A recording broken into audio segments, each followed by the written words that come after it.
رہا ہوں، ہمارے نزدیک یعنی اسلام کے نزدیک دیش نمبر 2 پر ہے، اسلام نمبر 1 ہے. ٹھیک، کیا وہ ویکتی بے غیرت ہے جو اپنے دیش کو اپنی امت سے اوپر رکھتا ہے؟ جو آدمی اسلام کو نمبر 2 پہ رکھے اور دیش کو نمبر 1 پہ رکھے وہ مسلمان ہے ہی نہیں. ٹھیک ہے، کافر ہے.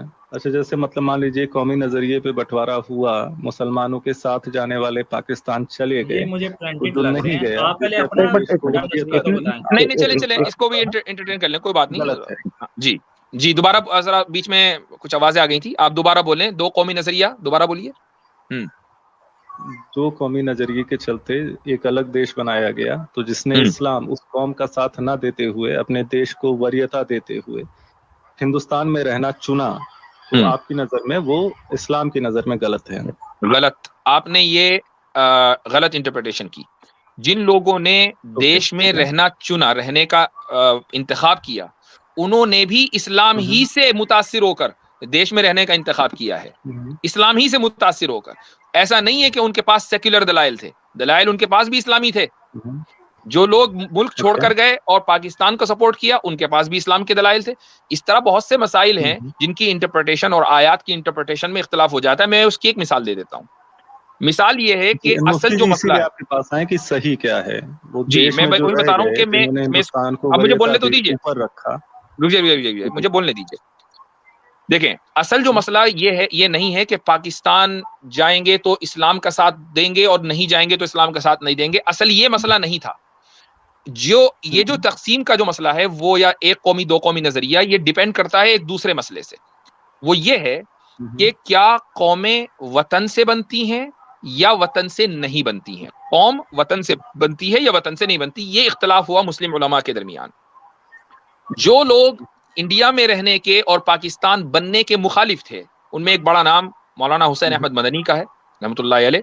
ان لوگوں کا نظریہ تھا کہ قومیں وطن سے بنتی ہیں، مذہب سے نہیں بنتی ہیں. اور انہوں نے قرآن سے دلیل دی، اور وہ دلیل یہ ہے کہ اللہ سبحانہ و تعالیٰ فرماتا ہے کہ وَإِلَى ثَمُودَ أَخَاهُمْ صَالِحًا، کہ اللہ نے سمود کی قوم سمود کی طرف ان کے بھائی صالح کو بھیجا. ٹھیک ہے، اب قوم سمود کے اوپر تو عذاب آیا تھا، انہوں نے تو اسلام قبول نہیں کیا حضرت صالح علیہ الصلوۃ والسلام کے ہاتھ پر. اس کے باوجود اللہ یہ کہہ رہا ہے کہ نہیں، ان کے صالح جو ہے وہ ان کے بھائی تھے. تو ان کا استدلال یہ تھا. میں یہاں کسی کو انڈورس نہیں کر رہا ہوں، میں نہیں کہہ رہا ہوں کہ یہ استدلال صحیح ہے یا وہ غلط ہے. پوائنٹ یہ ہے کہ انہوں نے بھی اگر کوئی دلیل دی تو قرآن سے دلیل دی، اور جو پاکستان بنانے کے حق میں تھے انہوں نے بھی جو دلیل دی وہ قرآن سے دلیل دی. آپ یہ نہیں کہہ سکتے کہ جو مسلمان انڈیا میں رکے تھے یا جنہوں نے دو قومی نظریے کو مسترد کیا تھا انہوں نے دیش کو اوپر رکھا اور اسلام کو نیچے رکھا. ایسا نہیں ہے میرے بھائی. تو پرشن یہی ہے نا کہ کیا آپ مدنی صاحب کے ساتھ اتفاق رکھتے ہیں کہ جو قومیں ہیں وہ وطن سے بنتی ہیں؟ آپ پہلے یہ آپ کا کانسیپٹ کلیئر ہو گیا، یہ آپ کا کانسیپٹ کلیئر ہو گیا.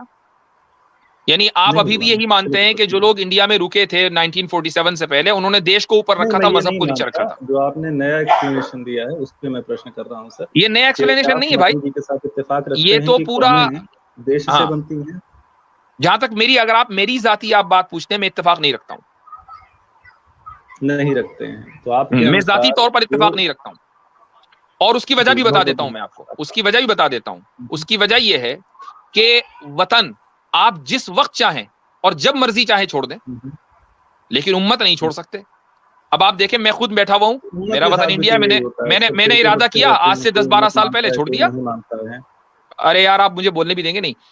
انڈیا میرا وطن ہے، ٹھیک ہے، میں نے جب ارادہ کیا چھوڑ دیا. کیا میرا وطن چھوڑنا اور کسی دوسرے ملک کو اپنا وطن بنا لینا کوئی غیر اخلاقی حرکت ہے؟ کیا اللیگل ہے؟ نہیں. ایک ملک سے دوسرے ملک دنیا جاتی ہے تو جب آپ اپنا وطن کبھی بھی بدل سکتے ہیں، تو میں اس چیز سے بنیادی طور پر اختلاف رکھتا ہوں کہ قومیں وطن کی بنیاد پر بنتی ہیں. جی ٹھیک ہے، مطلب مدنی صاحب سے آپ اختلاف رکھتے ہیں، اتفاق نہیں رکھتے ہیں ان سے. یہ کو 5 بار بھی بولیں گے، 5 بار بھی بولیں گے، 5 بار بھی بولیں گے تو اختلاف ہی رہے گا. 5 بار 10 بار